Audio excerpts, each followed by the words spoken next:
So, good morning, everybody. I am so glad to have you here with me this morning. And I want to talk to you about what I'm calling the theory of dirty dishes. Now, I've noticed something as I have been home during this pandemic, and that is that if I put dishes in the dishwasher, it is much easier to put dishes in the dishwasher. If I put dishes in the sink, it is much easier to put dishes in the sink. How many of you have noticed this as well? Since you have been home, what you do, you tend to continue to do. And this is so true in every area of our lives. What you do, you tend to continue to do. And your ego is always wanting you to take the least resistance. Your ego, your unevolved self, your internal mind, that devil on your shoulder as opposed to the angel. Okay, that is what I mean by your ego. Your ego inside your head wants to gain control of you. How does it do that? It does that by making you feel bad. How can it make you do that? Simply as getting you to turn one dish into ultimately an entire stack of dishes. Because once we get behind on one thing, it's so easy to begin to let things pile up. I noticed this personally the other day because we're doing this complaint-free certified trainer program, and we're going to open it up for people to apply pretty soon. And so I have been working on emails, I've been working on videos, I've been doing all this stuff. So I'll just eat sitting while I'm working, and then I'll go and I'll put the dish in the sink. Now, mind you, the dishwasher is right next to the sink. I could almost just as easily, other than just doing this and pulling out the little rack, I could almost just as easily put it in the dishwasher. But what do? I put it in the sink. So when I come back with another dish, what do? Well, I'll just add this to the sink. Now it becomes the sink category as opposed to putting it in the dishwasher, which is where it should be. And before I know it, I have a sink full of dirty dishes. Now, what's interesting is once I have a sink full of dirty dishes, then pretty soon I have a bed covered with clean laundry because I have a king size bed. It's just me and Teddy. I throw the laundry there and I'll say, well, I'll get to that after I do the dishes in the sink. And before you know it, things are getting behind and behind. How many of you have noticed that? And outside of the coronavirus, I want to step outside the quarantine because I want to make everything I share with you during the coronavirus is applicable to everything after the coronavirus, to when life resumes somewhat of a new normal going forward. So I don't want you to think that everything I'm saying is just relative to the coronavirus. It's not. It's relative to your entire life. Once we get behind, we tend to stay behind. The other day, someone asked me, what is the one city of all the places you've been to that you thought was the coolest? And when you said, hey, you got to go here, where would that be? And I said, my answer is Prague. Oops, that is me on the streets of Prague a couple of years ago. And why Prague? Prague is beautiful. Prague is sophisticated. Prague is a city full of, I found more awesome vegan restaurants in Prague. There is great yoga studios in Prague.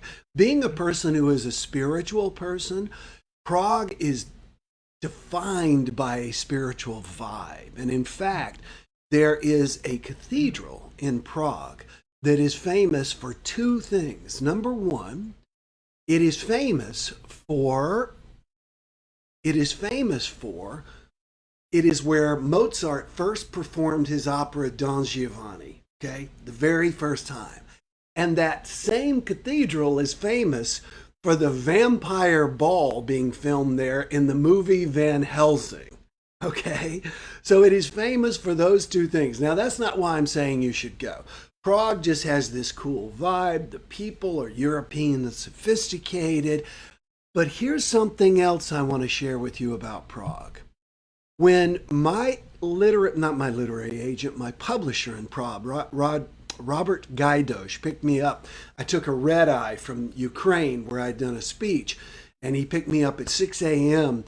and we're driving through downtown Prague, and I'd never been to Prague before, never seen it before, and something blew me away. And I said to him, now remember, this is what Prague looks like, okay?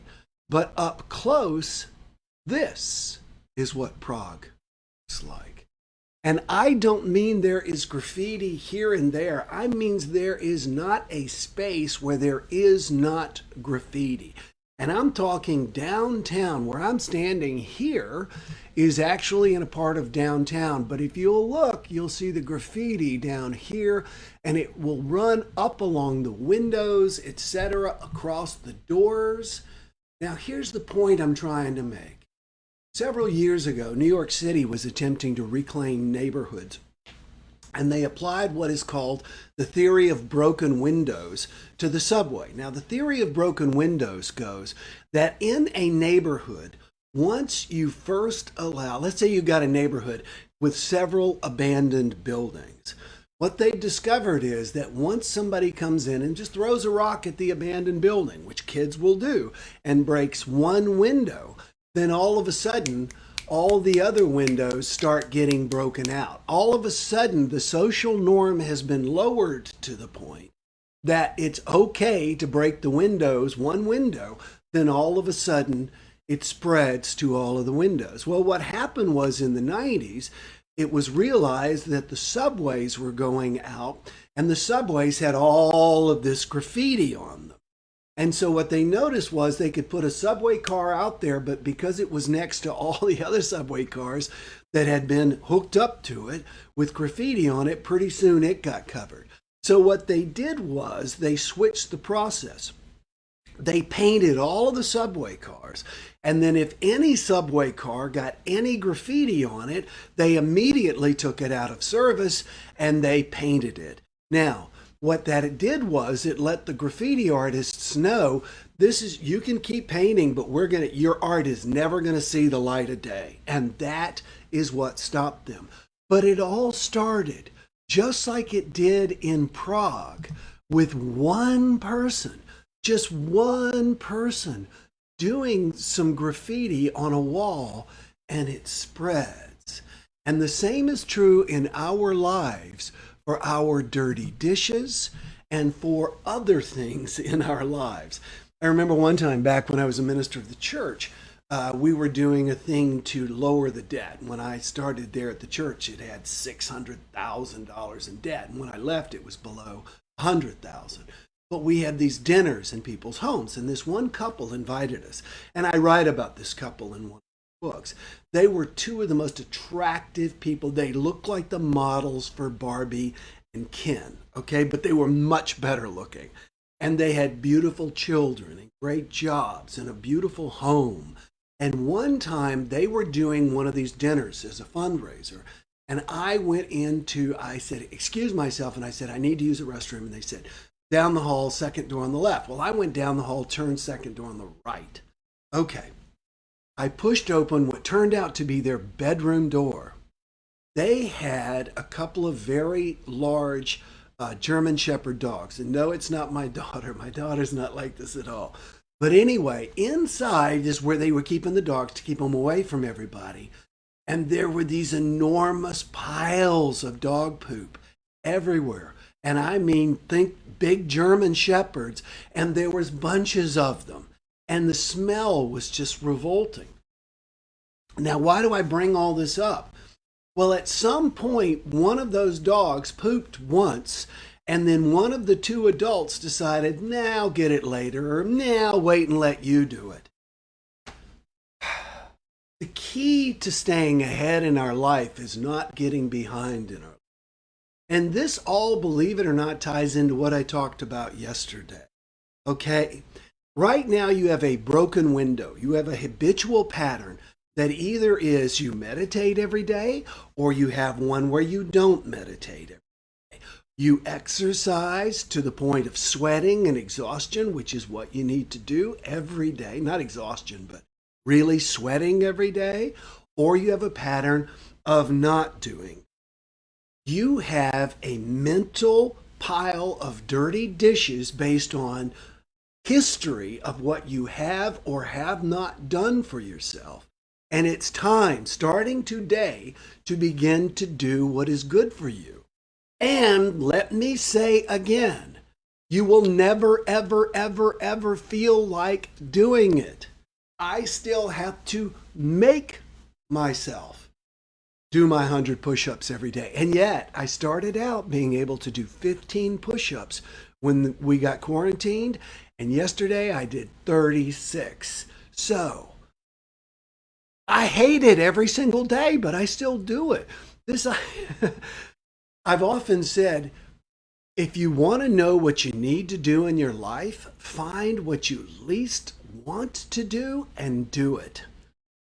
So often, it is more, not so often. When something is challenging in our lives, the thing that is going to resolve it is often the thing we want to do least. If someone is upset us, the last thing we want to do is apologize. If we need to exercise, the last thing we want to do is exercise. If we need to chill out and learn to control our thoughts through meditation, the last thing we're going to want to do is to meditate. And so we need to do it. Today is the day to clean up the dishes in the sink, fold up the laundry in the bedroom, make the bed. And today is the day to break that pattern of dirty dishes, broken windows, of habit that you have in your life that is keeping you from doing the things that are going to make you happy. Meditate, exercise, do something that makes you feel like you're contributing to other people. And your mind, your ego is going to fight you every step of the way. You've got little graffiti artists that every time you make progress, want to run along behind you and paint up the walls. Your job is to clean the wall every single day by doing what you know you should do more often than what you want to do. Let me catch up with some of your comments, and then it'll be time for me to say goodbye with Teddy. Susie DeRosier, and let me tell you what I do after this, by the way. I am actually working on, to get you all to meditate, I'm working on doing a live meditation to where we will do this morning JumpStart every morning, and then we'll take a few minute break, and then we will come back and we will meditate together, guided meditation with me. And it'll be a private group of people, and you will actually be there just like you're there now. But I'm going to lead you through a brand new live daily meditation. So one of the things that I want to know is if that is something you're interested in, just message me. Don't send me a Facebook message. Just reply in this thread. If that's something, because I'll probably test it out with just a few people for a while. And so it's going to be a very exclusive thing. So if there's something you sound like you might be interested in, let me know. So let me see. I want to go back and say hello to everybody that I have missed. Okay, looking good. Daniel says good morning. Tammy Rasmussen says day one again. No shame in day one. The only shame is in the day you take that bracelet off forever. You stay with it. Everyone will make it. Lynn Balone says good morning, everyone. Susie says good morning. Happy to be here. It's particular Friday for me and my colleagues. A lot of layoff coming. I need to stay positive. Susie, we affirm the highest and the best and the most profitable life for you. And if something were to happen today and you were to be laid off, we know that it's just a bump in the road that will ultimately turn into a stepping stone. Denise says, my minister calls ego edging God out. Yeah, I discussed that the other day. I don't know who was the first person to come up with it, but it's a good acronym. Marielle says, oh my God, yes. So that I presume is for the meditation. Good to know. Silky Whitstock says, I have no dishwasher, but understand what you mean. Yep. Oh yes, nice and wrinkled. My life is a pile of clothing on the bed. Well, get in there and fold it. You know what? I'm going to tell you the truth. I've got a pile on my bed. And today I'm doing all of that. Okay. And I want to stay ahead of it. So as stuff comes out, stuff gets folded. Carol says, cool wall art here in Salem, Massachusetts. Also, Ugh, okay, you're right, says Carol. Tammy Rusmanson says, awesome. Cynthia Barcher says, discipline. Trish Parr says, yes, yes, I presume this is to the meditation practice. Yes, count me in. Awesome. Good to know. I'm going to put some work into that. Lori Ann Carson says, are you going to continue the morning jumpstart after the crisis? You know, I plan on it. I think so. I like doing it. Here's the thing. I love getting up. I've been doing a morning jumpstart for 8 years. If you go into willbowenvideo.com, there are over 500. Most of them are 3 to 5 minutes long. But I love getting up every morning, being fresh, being live, answering your questions, etc. So Susan says, yes, very cool. Tammy says, I would love to do a live meditation. Count me in. Awesome, awesome. Yes, interested in live meditation. Day one.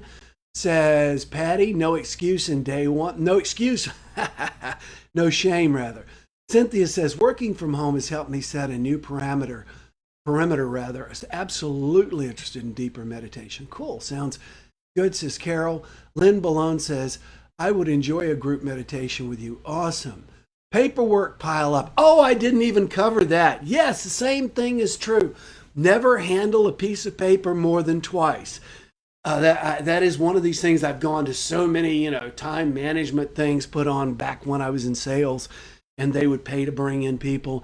And the number one thing I've ever gotten is never handle a piece of paper more than once. When I get the mail, I slit it open and I put it into a pile now of stuff that I'm going to take care of, or I get rid of it. But I have regular times when I handle that pile, man. Don't let stuff pile up. Never meditated. I'd be very interested in starting. Awesome. Very cool. I did a series, by the way. If you're not sure, last Sunday or Sunday before last, I did 3 days where I explain why meditation is difficult. I explain why it's always challenging to get ourselves to do it. I explain why it's beneficial, why it is not religious in any way. And more importantly, I show you how to do it. So whether or not you're admitted into the group, okay, you can go back and watch those videos if you want. Make the you of tomorrow impressed. Oh, I love that. Yeah. Y'all can get me talking. Do emoji complaints count? Never had that question. Post that up. I would say no, they must be spoken, but they must be articulated. So yes, interested in hearing more in meditation. Great, good advice. I'll put a system in place. My thing is a to-do list. That's my meditation. That's why meditation keeps me on track, I presume. All right, listen, everybody. You know what's amazing? We started out doing these at 5 minutes. We're now at 30. Tomorrow I'm going to have my mic on when I get started. Please post your questions and comments. One more time, I want to remind you that if you share today's meditation, you can win one of our Will Bowen tumblers and greatest invention of all time, hot things hot, cold things cold, and it knows the difference. Yesterday's winner was Sarah Green. Now listen, very important. Don't just share. You must also share and comment that you shared. You must share and comment that you shared. Now, why is that? Because yesterday we had dozens of people share. But when I went back to check, many of you have your privacy settings such that I couldn't see who you were. So if you share and comment, then I can message you back literally in the thread and say congratulations. So listen, it's very important. You've got 3.5 hours to share today's Jumpstart on your timeline. And thank you so much, because this is why we are getting so many people watching this on a daily basis. You've got until noon today, Eastern Time, 3.5 hours to share this. And if you do, be sure and comment. And if you comment, you have a chance of winning. I would bring Teddy up and let him say goodbye, but he is like zonked out. So thank you so much. Yes, I will be here with you tomorrow. However, going forward, we are not going to be doing Sunday. 6 days shalt thy labor and do all thy work, but the seventh is the Sabbath of the Lord. I want to take the time off, even though I love what I'm doing. Jerome says he would be interested in meditation. I love this being live, says Cynthia. As a teacher, I have I have always have to watch the videos later. The interaction is more motivating. Great to hear that. Patty Young says, it's already shared, baby. Dishes washed and shared. Great. So listen, if you want to, wash the dishes while you're watching this, anytime. All right, everybody listen, have a great day. Bless you. Enjoy today. I look forward to seeing you tomorrow. Know that if you're not here with me, I'll go, I wonder where Jerome is, or I wonder where Cindy is, or I wonder where Trish is, or Daniel, or any of you. So be sure and be with me tomorrow, and be sure and comment, because I know there's so many more of you who are here, because I can see the numbers. We've had upwards of 50 people today, so close to 90 when you combine in and outers, I call them. Last one. Not great timing. Shame. I'll listen soon, Mandy. That's all right, Amanda. Every time is the right time. So listen, everybody, have a great day. Enjoy today, and I will see you tomorrow. No more complaining people. Their lives are changing. We're flying high, creating a complaint-free